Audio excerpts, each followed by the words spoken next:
2 individual artist fellowships from the Ohio Arts Council. Hello, Adam. Good evening, how are you? Great. Our next guest is poet Father Greg Olszewski.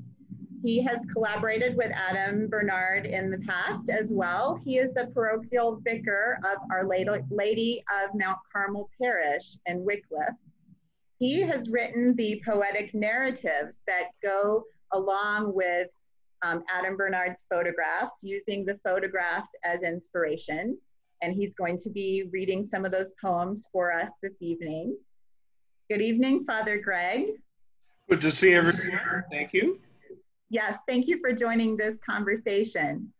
And now let's start off by looking at the video introduction that Adam recorded actually in the gallery for us.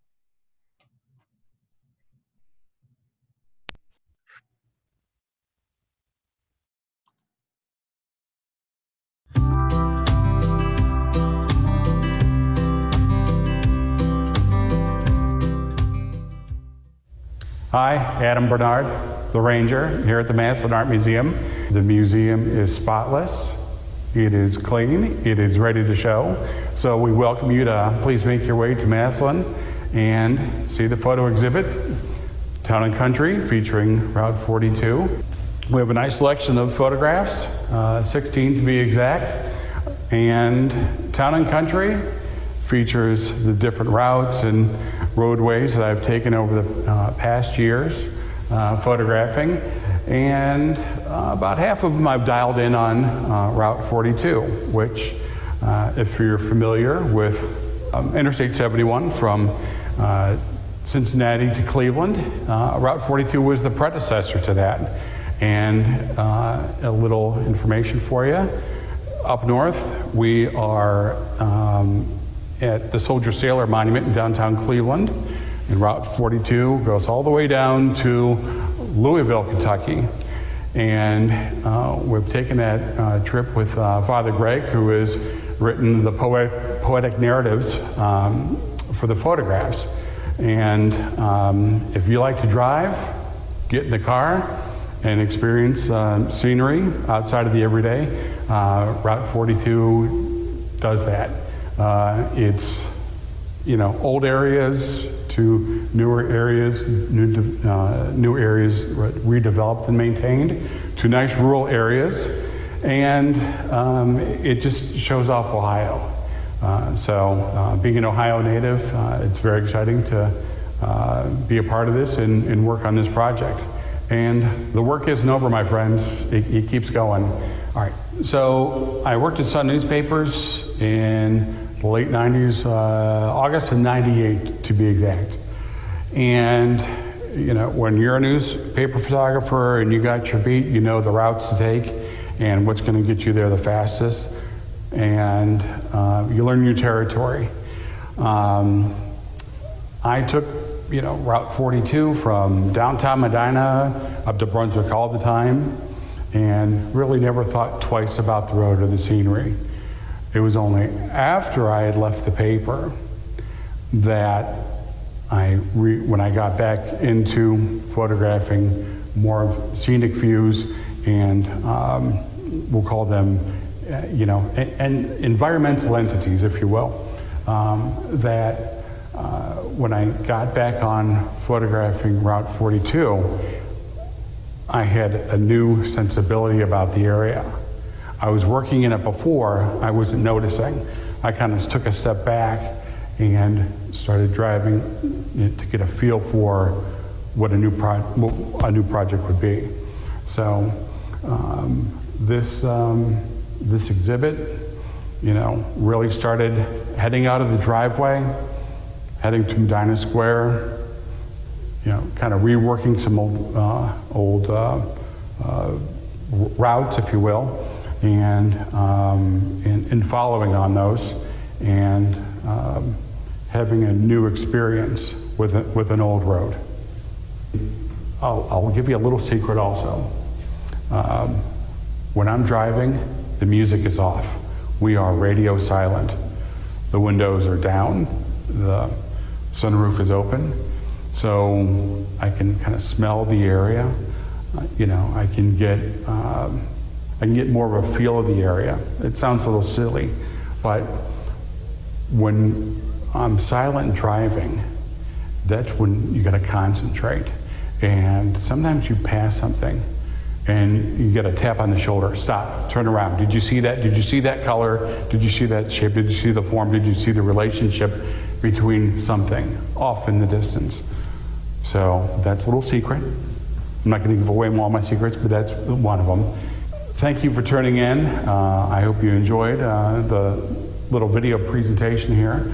I am very, very flattered and excited to be here at the Massillon Museum. I hope to see you come down to the show. So I hope you have a great summer. Stay safe, stay healthy. We'll see you at the Massillon Museum. Thank you. And stay tuned for question and answer.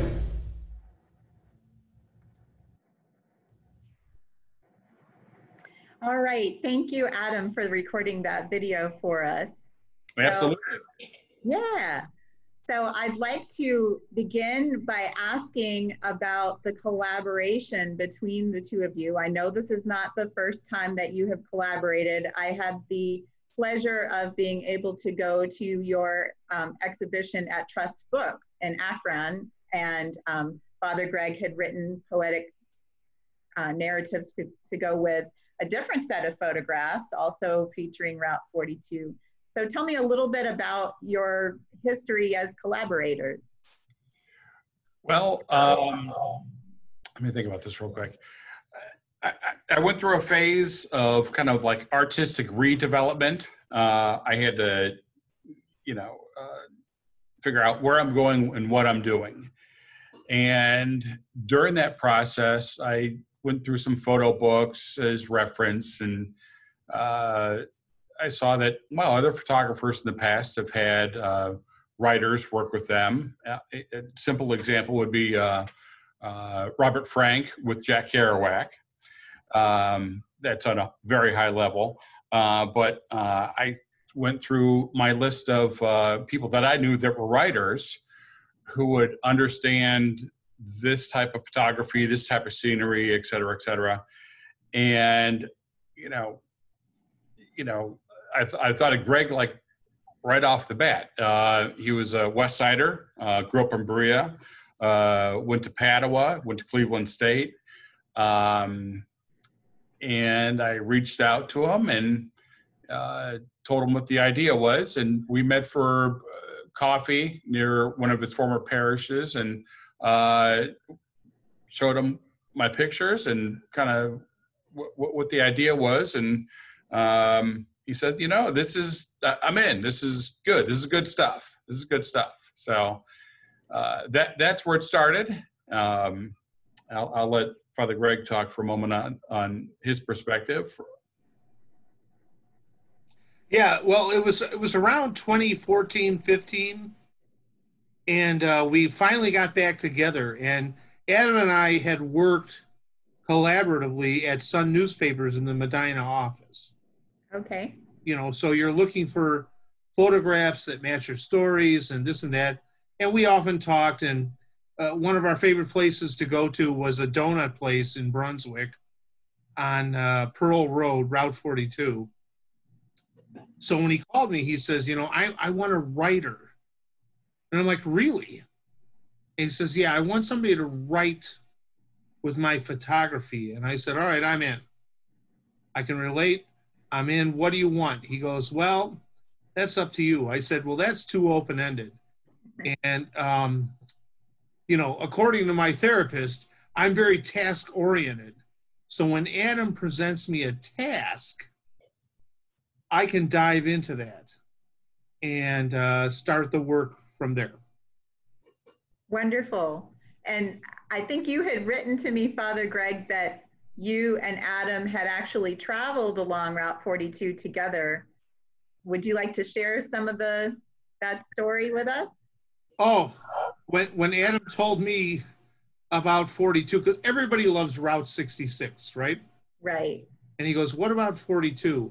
I said, let's do it. I'll drive. You're in the passenger seat. Let's figure out what we're going to do. So we did. So July of 2016, we set out. We figured a 3-day tour, and we headed down 42 through Ohio, and then through Kentucky down to Louisville, which is where it ends. Those are the two termini: downtown Cleveland, downtown Louisville, and then we drove back, and we had a great time. I mean, we had a couple of random. We were at a gas station, and two guys pulled up, and I have a truck. I have a 2015 Silverado, so it was only a year old then. And a guy pulls up and he goes, "What year is that?" And I said, 2015. "How do you like it?" I said, "Fine." And he looked around and blah, blah, blah. So Adam was, his deal was he was paying for the gasoline and the meals. So we had trouble, or we had to turn around and get a different gas pump. Another guy pulls in and he goes, "How do you like that?" It was like I had the same conversation with two different people. It was hilarious. It's we can let's call that road talk. Yes. Yeah. So Adam, did you do a lot of photography on that trip, or was it more about the experience of traveling together? It was about the experience, and I'll say it's kind of a recon trip. We got to see what was out there. I don't think I've ever really traveled through Kentucky, and 42 just kind of shoulders part of the Ohio River. I don't have a map in front of me, but it kind of follows the river.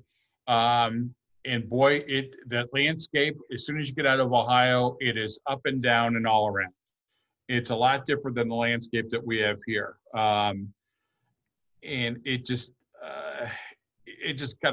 it has a totally different feel. And there are areas along the route that are small towns that someone made a comment that they kind of look like a Walker Evans picture because they're just so old and they have an antique feel to them.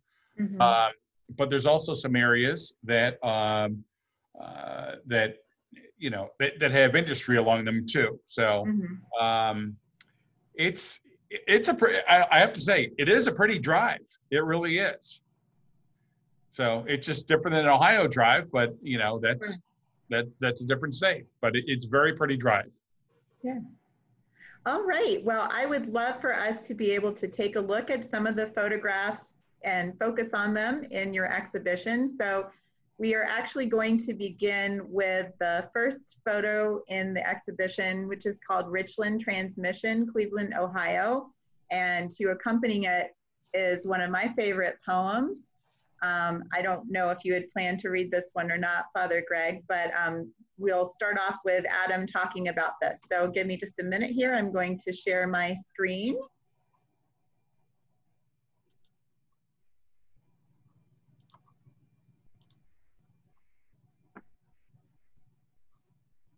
There we go.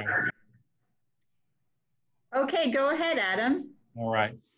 So, all right. So I'm driving south on 42, which is Pearl Road up in this neighborhood. And I've probably come back from, I could have gone as far as the West Side Market at this point, but I've come back. And I am at a stoplight. And I got into the habit of taking pictures of intersections. And I looked over to the left, and this is photographed out through the window of my car. And I see the older fella teaching the young boy how to ride a bike on the tricycle. And, I got off a few frames. I framed it up as, best I could. The intention always with framing is artistic merit. And since this is, considered street photography, you make the best with what you have. But I just love the hand on the boy's back. And they're heading back into the neighborhood. Obviously, he's probably taken a lap, down the sidewalk and turned around and he's going back. But the older fellow, just the way he's hunched over a little bit and the way his clothes are, they're very, very traditional. He seems a little older because he's hunched over. And the boy, it just looks a little too big to be on on training wheels. And although he's learning to ride the bike with training wheels at a little bit of an older age, he's getting it done. So it's better late than never. But I just love this situation. You're here in a inner city, in a city neighborhood. You got a used car lot in the background on the right. You've got this boarded up building on the left, and it's maintained. And of course, we've got the orange cones for construction.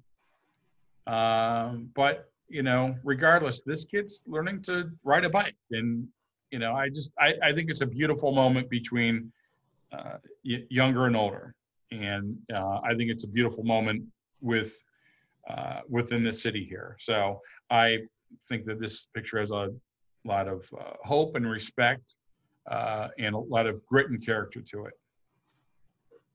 And that's what motivated me when Adam was describing. So here we go. The poem I wrote for this was incongruity and harmonious.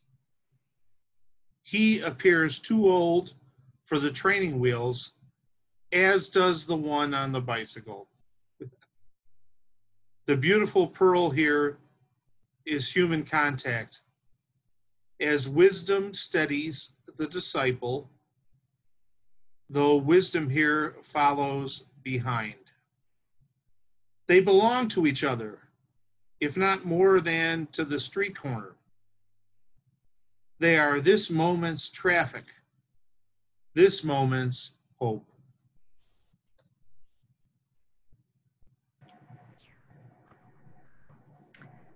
Thank you so much for sharing that experience, Adam, and the poem that you wrote about it.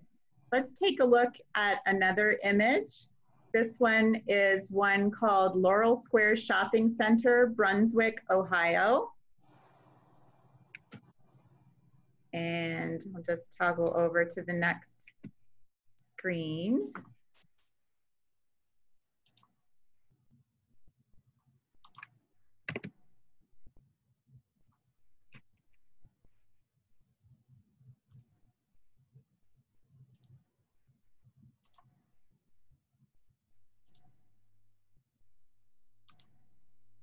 There we go. Adam, if you'd like to tell us about this photograph. This is kind of a new one for me. So Laurel Road, they have the car show every Saturday night, and it's probably going on right now. And it is a car show that's been happening for many, many years. When you're working with art and photography, sometimes people can use a hammer method to document something. That's not how I roll. I try to find something that's got a little bit of a hook to it. It's got to have a little artistic flair to it, because that's what the intent is, to produce an artistic picture. And this is a case of just looking at scenery after scenery and coming upon something, and it's something as simple as this. We've got, a circle, kind of some wedge shapes that kind of mirror a little bit of a organic shape with the rear fender up top. But we're not using that many colors here. It's green, red, black, silver, and the asphalt kind of mimics the hubcap also. This has got a very industrial and mechanized feel to it. So the simplicity rules out on this one. All right. Father Greg, is there anything that you would like to add about this image and your poem for it? Well, real quickly, when this current group of photographs came about, instead of like kind of a existential poem for each photograph, I decided to come up with a storyline of 4 characters. So I had Ron and Renee Giulio, who are a young couple who like to, they have an AMC Javelin that they like to drag race. And then another couple that doesn't really get together except periodically, which is Amos Hobo Hobson and Angela Tarmac. And then, you know, eventually they're going to meet. But in this one, this one was kind of pointed toward the young couple, where I wrote Ron Giulio was envious of the green car with its red-ringed radial tires. Ron stays up late into the nighttime, scheming how he can get money and how he can convince the green car's owner to sell it to him. He's seen the owner. He knows where the car is parked. That's good. Okay, let's take a look at the next. Actually, I'm going to stop screen sharing because I want to ask you a little bit more, a couple more broader questions. Sure. I see we have a question from Eileen, and it looks like it's for Adam. How do you decide what color fits your idea or mood, Adam? Oh boy, that's a good question. I've been thinking about this a lot. I have the belief that, and this is for me, but you know, I think if other artists or artisans think about this also, they may come to the same conclusion. I think when there is a moment that hits us, that sparks us with artistic intuition, everything in our past life up till now has an influence on us. And it is at that moment when when I'm using a camera, that when we start to frame and we start to compose, that everything that has been drawn upon us in the past has led us to this specific point. I think just people react differently to different colors, believe it or not. The way the light will hit something is going to get some reaction with that artistic intuition also. And at that point, it is a process of problem solving and seeing in detail with concentration of how we're going to render the subject matter in front of us.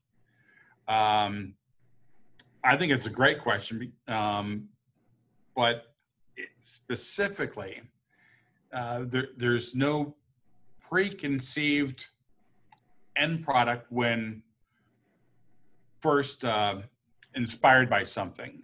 It's only when we start to compose and figure out how to solve our compositional problem, then we get down to the final product. Having said that, that doesn't even mean it's going to make the edit, because there's a lot of pictures we take that we edit out. It's a long answer, but I hope that gives you some insight to at least my artistic intuition with something. So sure, I think there's a lot to be said for your artistic intuition, especially as a photographer, when it is about the moment and capturing the moment. And sometimes you have to rely on your intuition more than concentrated thought. Sure. So, we have another viewer who asked, Alex asked, what is it about these moments along the visually unassuming parts of the route that allure you as a photographer? Oh boy, that's a good one.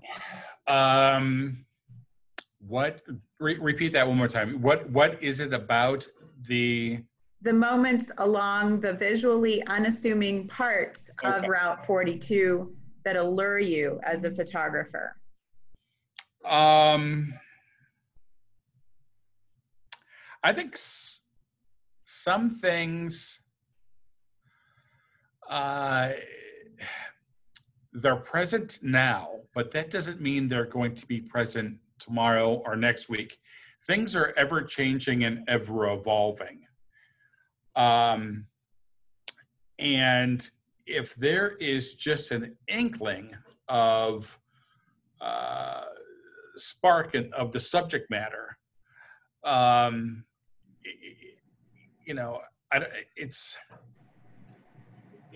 just feel compelled, or just it's something I'm just drawn to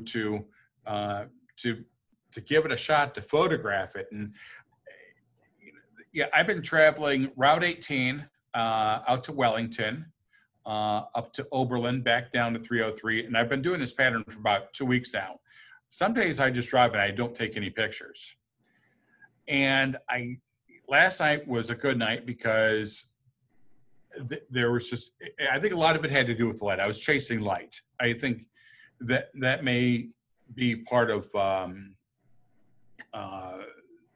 process, is I'm chasing light and I want to get something that I see that looks really nice, especially in a nice Ohio summer light, and photograph it. I think in some cases it's, something will not be there tomorrow or into the future.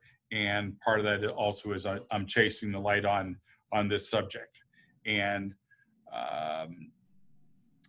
just, there's a lot of unique shapes and forms out there, once the light hits it a certain way. On a gray day, it doesn't look that great, on a nice evening or a nice morning, or, it changes everything. The background image behind you on the Zoom screen, yes, shows one of your photographs, and I think it's an example of how the whole composition is light and shadow.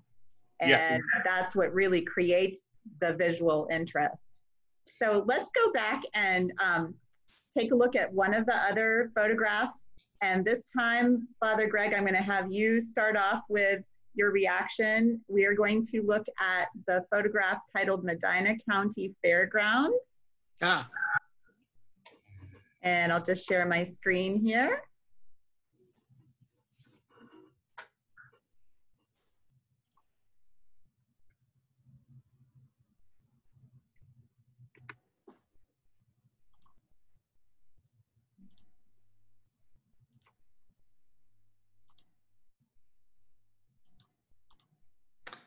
Yes. So in this time around, I had my 4 characters. I have Angela Tarmac and Amos Hobo Hobson. And then on the other side of the coin, I have Ron and Renee Giulio.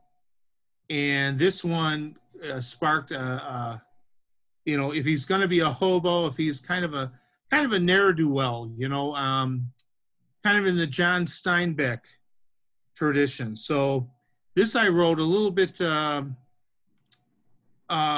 do you want to call it, sporadic, or a little bit, but here we go. When he needed money, Amos Hobson wanted grill cook and fryer for a county fair, must work well under pressure. Amos likes odd jobs that pay in cash. Amos could grill or deep fry just about everything. Nobody complained.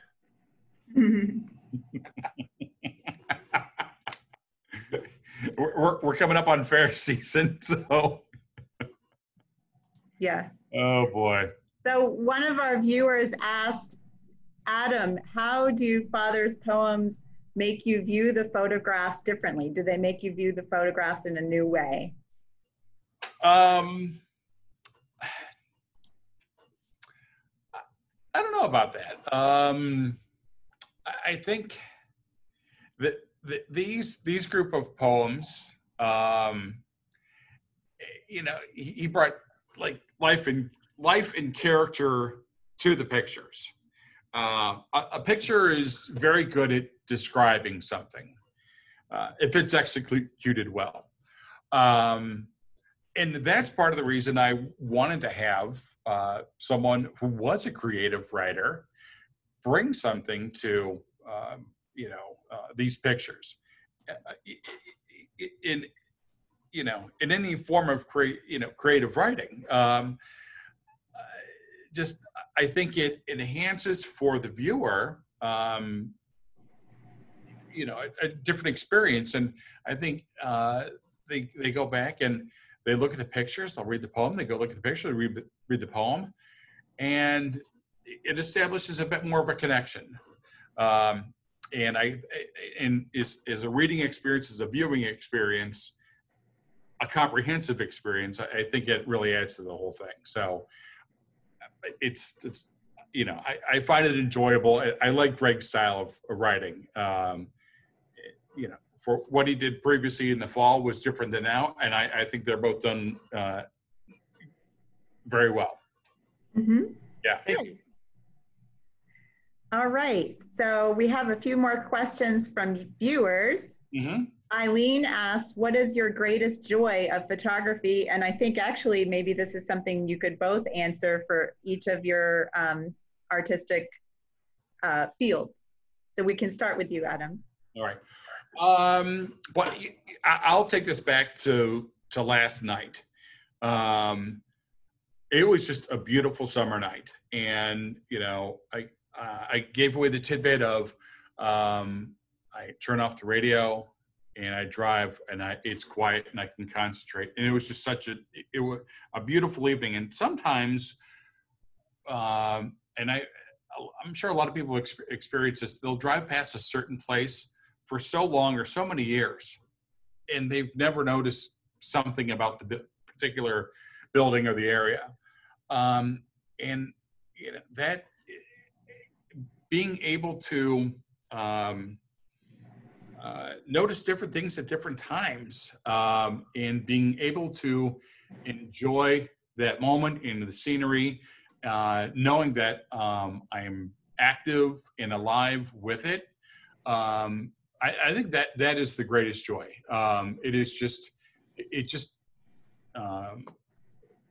I'm driving 50 miles an hour, but even if I'm driving 25, it's still a joy to see these little things. And sometimes it's just things move in slow motion sometimes for me because of the way I witness things.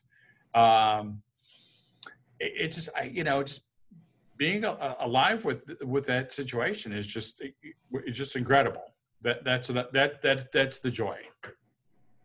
Father Greg, what is your greatest joy with their writing?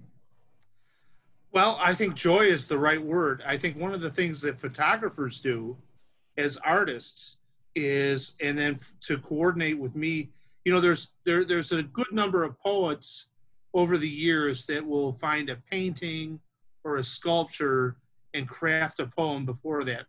And I find one of the interesting things with a photographer, and especially like Adam, is boom, it's a surprise. It's a joyful surprise. And then because I know that I personally am task-oriented, I'm like, oh, I've never seen this before. Now, how do I comment? Now, what do I do? And then when I work with somebody like Adam, he's like, write whatever you want. So there's a freedom there where I'm not, I don't know if this is a word, but what's the opposite of confident? I'm not double negative. I'm not unconfident. I'm actually motivated. I love how photographers can capture the present tense and then say, do something with this. Yeah, that's interesting. Okay, so I think we'll look at another photograph and then we'll come back to some of our viewers' questions. Thank you for those questions and comments, Facebook Live viewers. We are going to take a look at Galat Packing Company building in Akron, Ohio now.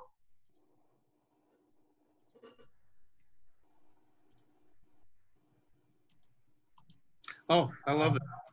Okay, do you want to start with your poem, Father Greg, and then Adam can speak to this image? Yeah, I better find it. Oh, well, we can begin with you then, No, Adam. I got it. I got it. You I got it. Okay. Sorry about that. That's fine. Yeah, I love this. I just want to I'm gonna color my audience. I used to work at Holiday Inn way back in the 20th century. And if everybody remembers, they had that great sign with all the neon and the arrow. So that informed my reaction to this. So here we go. And remember, I have 4 characters. I have Ron and Renee Giulio, and I have Amos Hobo Hobson and Angela Tarmac. So here we go. Hobo Hobson is supposed to meet Angela Tarmac at the old storage garage that has a chained down sign with no letters and an arrow on top. Hobo Hobson worked for Holiday Inn as a member of the banquet crew, responsible for changing the red letters on the Holiday Inn grate sign with the arrow and the star on top.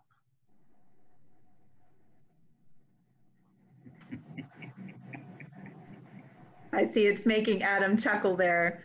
So you spoke a little bit about how Father Greg's poetry made you view your photographs. Is there any insight about the process of you taking this particular shot that you'd like to share? Yeah, this is, okay. So this is in kind of a older, I don't want to say industrial, but kind of like, we'll call it like light manufacturing instead of in a heavy manufacturing area over in the Kenmore neighborhood. And I didn't go there to see this particular picture. You know, when you're visiting a scene, something sparked your interest about a scene. It could be anything. And it could, but this wasn't it. I was photographing a little more down the street, taking a picture of a different scene. And then I started, you know, walking into the sheltered area, into the shade, and just kind of noticing and observing how the light was falling. And, you know, I think if we started counting up triangles here, you know, there's quite a few. And, you know, even the negative space in the upper right-hand corner, that shaded area, that's a triangle. Mm-hmm. And below that, in the lower right-hand corner, that's a triangle. And there's a lot of triangles going on here. And there's probably a Seinfeld joke in here about the triangles. But there's, it just, I get in, I like, I don't know, it's just, working with shapes and shadows is exciting. Trying to pull out something from nothing is exciting. Venturing into an area I haven't discovered before is exciting. Actually, you know, as geometric as this picture is, I believe there's some excitement to it. So, and it's nothing special, but again, follow the light, and it's going to take you there. And you know, it led to a great picture and a great composition. Having said that, also, I mentioned the word roadside entities. And entities can be anything: people, places, things, et cetera, et cetera. And obviously, everything that was put in this area for a reason, whether it's the old sign or the painting on the wall, or, you know, the brick covering the old the gas meter there. But, you know, by capturing that image, by forming that image, we've got a nice work of art. That's its original intent, but that's a product that, has happened because of the way things have played out in this building. So. All right, thank you. Yeah. So we have another question from a viewer. Chris asks, have you thought about what direction the two of you may go after the collaboration and the success of Town and Country featuring Route 42? This is for both of you. Do you want to start, Father Greg, and then we'll go to Adam? I think there's more to do with the Town and Country. I think there's these multiple themes of transportation, of travel, something Americana, and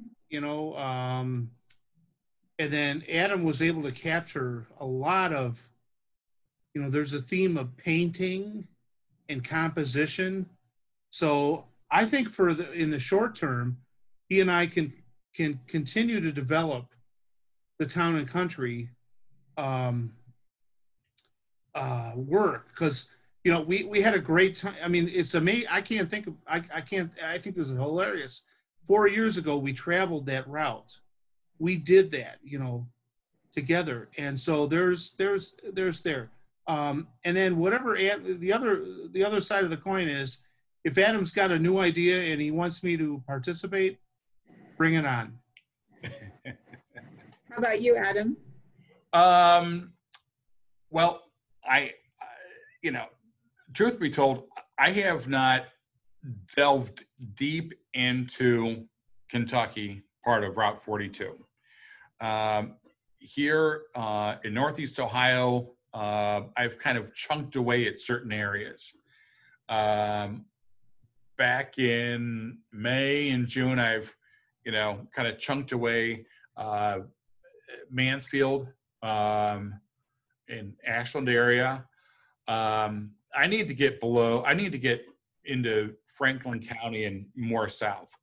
And one thing that may sound a little simple, but I've been working the camera better and handling the camera better this year than ever. And I don't know why that is, but I think this is a long-term project. There's so many nooks and crannies along the way, and looking for needles in the haystack with subject matter. And some things may seem obvious because they're put to a picture, but it takes a while to get to that point. So I would invite the audience. Let's sit back and enjoy the ride. Every one of us, Greg and myself and Emily and everyone that likes this type of work. I'm glad to execute it. So it's enjoyable. So I have a broader question that dovetails with what Carol asks. Okay. I wanted to find out about your development as artists and as a writer. And actually, Carol's specific question was, for Adam, when did you realize that you were more of an artist than a photographer? I know you started out with the Sun newspapers and the Beacon Journal. So when did that evolve in your life? All right. Here, I brought some props with me. I hope we can see them. But one of my instructors at the University of Akron was Andrew Borwick. Can you see that okay? Not coming through. I wonder if there's any way. Okay. Well, anyway. There, we can see a little bit better now. Okay. All right. Well, anyway, so my instructor at the University of Akron, Andrew Borwick, at the time, he, back in the early 90s, had a great, wonderful, strong, robust photography program. And after graduating, I felt compelled to, not stop. And I worked on littler projects, as time went on, and I got to the Sun newspaper, and I wanted to continue with another project. And I felt a responsibility, not only to myself, but also to the people who have educated me, not to stop. I don't know how to explain that, but I would feel that I would have let them down if I did not pursue photographing.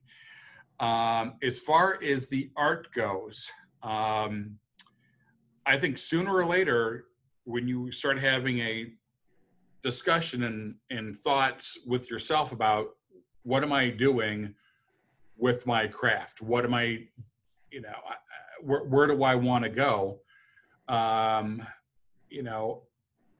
It always kind of went back to the art of photography. And when I was at the paper, I finished up, I don't know if we can see this, a little book called High School Dances. And this was kind of a slice of life project that I started during school, but I wanted to finish at the paper, and that provided me, the opportunity to do so. And after I had left the paper, I'll be honest with you, I got stuck. I needed to kind of hit the reset button. And again, it went back to, what do I want to do? What do I want to contribute? What do I want to put my time forth with? And, I went through my library and of books, and I came across William Eggleston book that I had for many, many years, entitled The Democratic Forest. And that inspired me because the pictures were relaxing. It was the feel of the pictures. And as I look around Ohio and as I traveled, I kind of referred back to just a couple pictures in that book that, I'm feeling something. So it has to do with the feel. It has to do with dedication to one's craft, dedication to, the people that, educated you and the people that supported you. And, my parents have, been supportive of my photography, and my friends have been supportive. And, it just, I felt that there was, my contribution to execute this. And, I don't like to let people down, but it's an enjoyable process, and I feel responsible for, expanding my talents. Father Greg, tell us about your development as a writer. Oh, wow. Well, I always wanted to be a writer, and not to get religious too far, but my confirmation name, I picked Matthew because he was a gospel writer. And it eventually led me to do a later in life English major at Cleveland State. And then I was employed with Sun newspapers. That's where I met Adam. And I've always tried to write. I've enjoyed writing poetry. It's a difficult, how do I want to call it? A difficult profession. It's tough out there. And the thing I want to acknowledge, there's a lot of good poets out there. There are a lot. There might be too many of us, where the publishers are like, But again, being task-oriented, part of my thing is I like to write in journals. So, I've got these things. I've got my journals, different ones. This is the Adam Bernard journal here for a couple of things. I learned a few years ago from two women from Ohio University that are now in New York. The Blackwing pencil, the number 602, was John Steinbeck's favorite pencil. And so when I get serious, I compose with a lot of Blackwings. Okay. Etc. So speaking of equipment, we have a question from Tony. He wants to know, digital versus film. What's your preference, Adam? Nowadays, it's digital. It just, the technology's there. It reproduces well on paper. And it's, filing, cataloging, archiving is, digital is the way to go for me.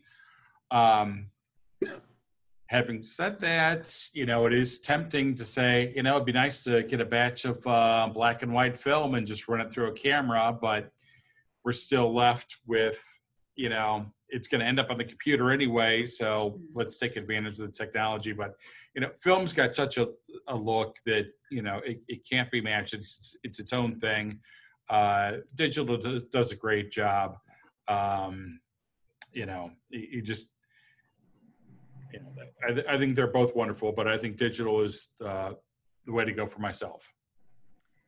Okay, we have a few more questions from viewers, but I did want to share at least one more. I don't know if we have time for two more, we could, but at least one more image with our viewers this evening. And I'm gonna actually ask you all, would you like to talk about Samosky's Home Bakery or the Roadmaster Driver's School? Do you have a preference on which image to end on? That's up to you. Greg, why don't you do the Roadmaster Drive School? I think that's I like that poem is pretty powerful. I like that. All right, thanks. Okay, and then so we'll take a look at that, and then we will come back to our final questions from our viewers. Sure. Fantastic.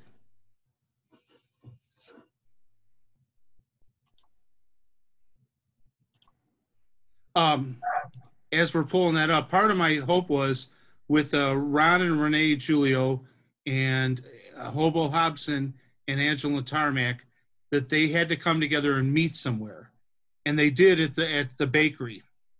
But then to the final photograph, here's I learned from Adam that this used to be a driver's school of Cleveland. So here we go. Almost nobody drives here. No more gasoline, no more cigarettes or candy or gum, if they were there when first opened. Is that a dead stain out front? Or maybe the shadow of a cloud that won't go away? Believe it or not, Angela Tarmac, Amos Hobson, Ron Giulio, and Renee Giulio, Nee Oliar, all took driving lessons here.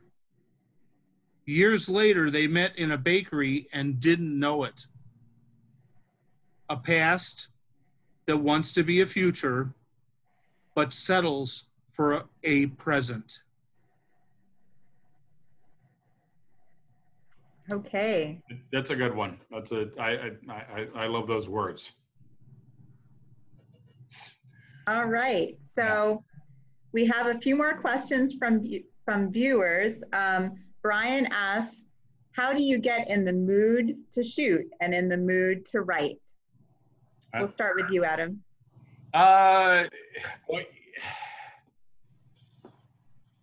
Part of it is you got to stay loyal to the craft, and loyal to the craft means that you're tuned. I'm tuned in, even if it's kind of running back and forth between places. And if you're going to be a photographer, you got to have your camera with you, and you got to have it kind of with you at all times because you never know what you're going to see. And having the camera on the passenger seat with me, if something kind of perks up, it just, you go for it. And, I'll say, again, follow the light. These beautiful evenings, these beautiful mornings, we just take advantage of them. Here's an inspiration for you. This kind of covers a lot of it. And this is from Vince Lombardi.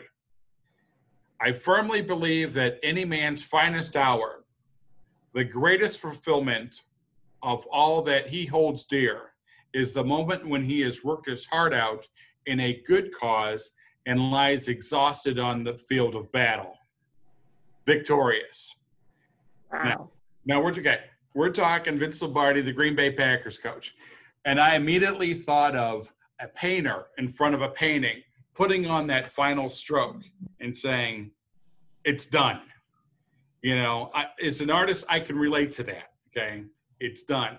But it is fulfillment of a good cause.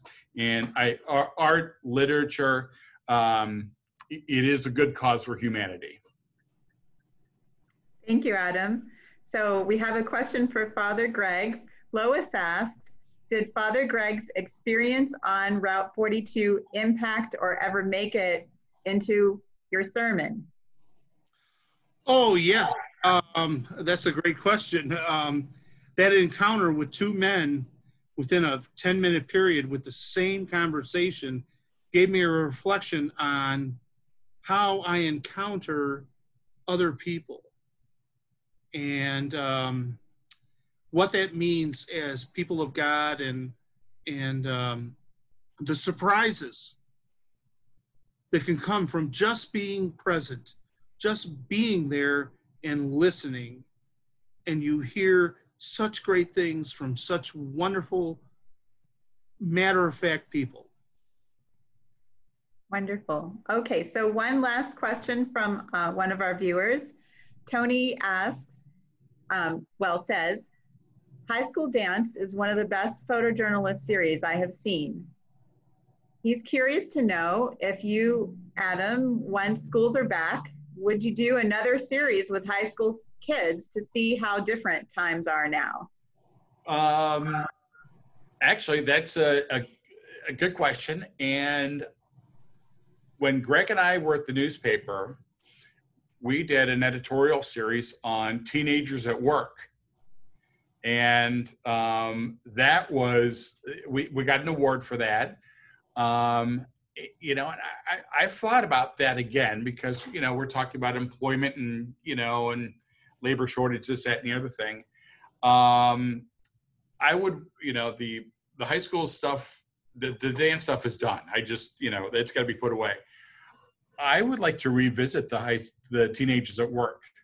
I think that is an excellent project because there's a lot of layers to that. That's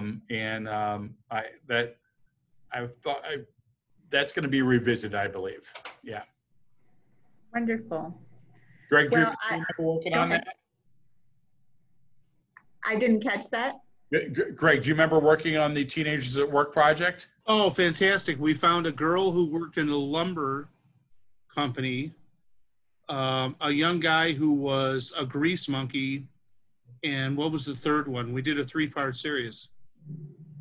I know there was a kid that worked at the movie theater. Yeah, maybe that was it. Yeah. But it was fantastic to find young people, you know, instead of just McDonald's or Dairy Queen, that they were just doing these amazing jobs at a young age. It was a blast. Well, whatever your next project is, we look forward to joining you and seeing what happens next. And I want to thank you so much for joining us this evening, Father Greg and Adam, and to all our viewers out there in Facebook Live land. Thank you for joining us for our first artist Q&A. I hope that you make the time to come and visit Town and Country featuring Route 42 in person. As I said at the beginning, the exhibition is up until September 6th. And a museum visit is always free. Come down to Massillon. We are open Tuesday through Saturday from 9:30 to 5 and from 2 to 5 on Sundays. So the museum is grateful to our supporters and of course the people of Massillon. And we're going to put up a slide with a list of our sponsors again as a way of thanking them. And thank you for joining us again this evening. Have a good night. Thank you, everyone. Yeah, thanks, everybody. Bye-bye. Very much.